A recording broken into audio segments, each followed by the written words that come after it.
All right, so we don't have the answers for the Tigers, just more questions. Now, what about those Ole Miss Rebels? Another team who's just struggling to turn the corner. Well, we might just have more questions there, too, at this point in time. You're talking about a team that has not been able to get much-needed wins in the middle of conference play. That's a problem. This is starting to get to gut check time, and you can't talk Ole Miss athletics without our guest.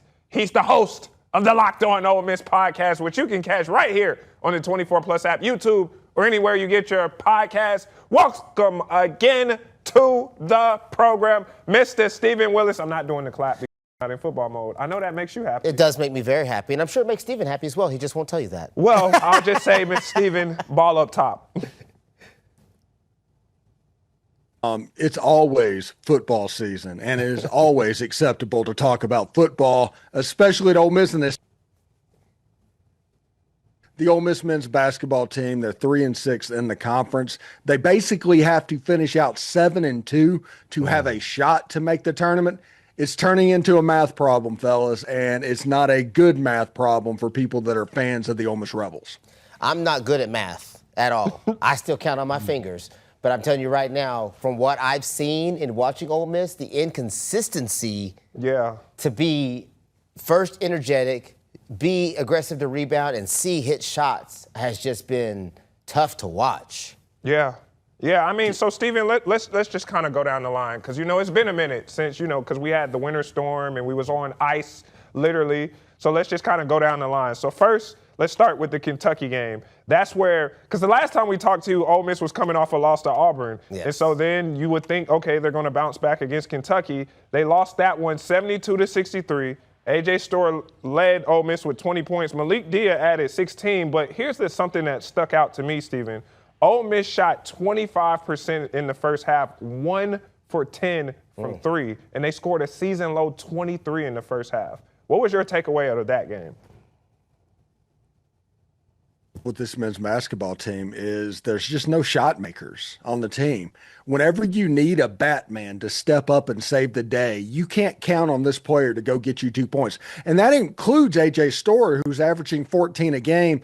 And since they moved him to this weird sixth-man role, that he's kind of energized himself to where he's the class of the team. There's no Sean Padula on this team. There's no Matthew Morrell. And where you get baskets when you need baskets, it's just not existing, and which means that droughts can happen offensively on this basketball team. The first half against Tennessee, they played well. They were completely in that game. In the second half, it just all fell apart for Ole Miss, and that is the story in each and every one of these games. There's a 10-minute stretch to where it just all seems to fall apart. And in that Kentucky game, Ole Miss has trouble in Rupp Arena, which that's not a news flash. Most everybody has trouble up in Rupp Arena. But there's a weirdness of not being able to make shots, almost like a feeling of a lid being across the rim that can happen. And I think that has affected the confidence moving forward of the team because shot making, Travis Perry, who's supposed to be the dagger shooter, three-point shooter, no points at Kentucky. And that's just problematic. Ilias Carmerdine hasn't been what they hoped he would be. The only player that is a true hit out of the transfer portal cycle that they have is A.J. Storr, who's actually having a really good year. But I will say this before we, think it's all doom and gloom. Patton Pinkins is one of the better players in the entire country. As a true freshman, the problem with him is he's a true freshman. Yeah. So it's just the inconsistencies all around kind of stems from the fact that one of your better players is a true freshman. You missed on a couple of evaluations, and they just haven't been right. We talked earlier to where you have so many European contingencies on this team that you hope that they can adjust to the game soon enough, and now it just doesn't look like there's enough time for that to happen. So you mentioned some of the things that I was thinking about as well. To me, inconsistency is the big word. Inconsistent is a word you could stamp on this team. One day a guy might shoot decent, and the next day you don't even know if you can get a bucket out of him. Is this even close? I know when we started the season, we were talking about, hey, Memphis has a chance to run the table in the American, and Ole Miss has a chance to make a real run in the SEC. But what in the world has happened? 3-6 in the conference. I don't think anybody had that projected for Ole Miss right now. Steven? No, and with the weather event and all of that, Ole Miss played 3 out of the first 9 games at home. So that probably needs to be taken into account as well. The game against Vanderbilt was supposed to be a home game, and that was a game that they nearly won on the floor in Nashville. So you win that game, you're 5-4, and you might not be having this conversation right now. It might not be so much doom and gloom. But you did play that game in Nashville, and you have the Vanderbilt game in March going to come back on your home floor. You can beat LSU. You can beat South Carolina. You can beat Mississippi State. But it's like I said at the beginning, it's becoming a math problem in the sense that you have a game against Texas A&M in Texas A&M, a game against Florida. You play Alabama and their 78th year senior that they brought back from the G League. It's going to be hard to get the number of wins necessary for this team to progress to what we thought might happen a month ago. It is disappointing for the men's team. Chris Beard getting ejected against the Tennessee Vols in a one-sided game. He probably needed to do that 2 or 3 games earlier, if we're going to be honest about it. But he's trying to push every button that he knows to push, and he hasn't found the one that is the right button to this point.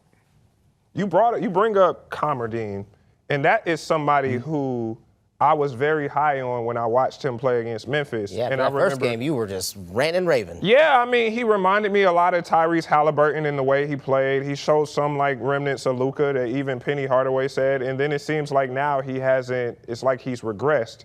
And now the guy, like Steven has said, has really been Patton Pinkins, but he's a true freshman. So Ole Miss, I mean, I know we make a lot about, like, scoring. This team just doesn't shoot the ball well. I mean, we're seeing the same issues with Ole Miss that we see with Memphis. These teams just aren't shooting the ball well, and it seems like when the shot isn't falling, guys are getting low on themselves, and now they just really can't make the stops. You look at that Tennessee game the other day, like, Tennessee was up 67-51 late second half, and it just seemed that Ole Miss was just debilitated. And it seems like Chris Beard, when he got ejected, he was trying to rally the troops. And I don't know. It seems like Ole Miss and Memphis now has the same problem with a really good coach can't motivate the players. I think that, and I've been on this this for a while. When we're talking about this, not just Ole Miss, but Memphis and a lot of these programs, you're saying right now, hey, our best player is probably a true freshman, a guy that we were able to actually evaluate correctly because we were able to watch several games of him in AAU, several games of him in high school. We were able to evaluate that guy correctly. We had a handful of transfer portal guys, and one of them has panned out to what we thought it was going to be, which I think is very indicative of what the transfer portal era of this basketball life is like. You're going to go get 3, 4, 5 guys and hope one of those guys really turns into something.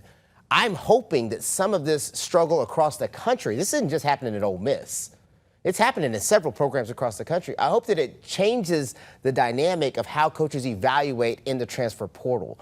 It's okay to take your time and make sure a guy really fits your system, because what Steven sounds like what we're hearing is there's a lot of really talented guys who maybe just don't fit at Ole Miss.